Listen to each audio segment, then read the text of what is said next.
How to log into M&T Bank Online. If you want to log into M&T Bank Online, you may follow up the steps.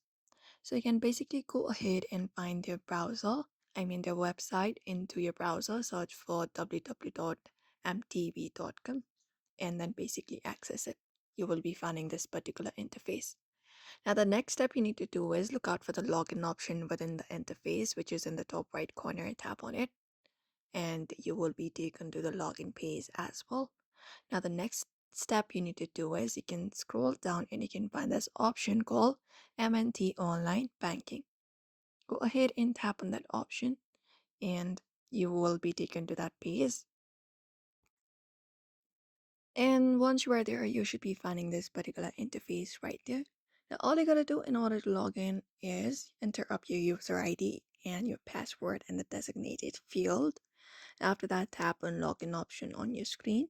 And once that is done, you will be directly logged in into M&T banking application. And that's it. So therefore, you may follow up the steps in order to log in into M&T. So I hope this information was helpful. Give it a thumbs up and subscribe for more tips and tutorials.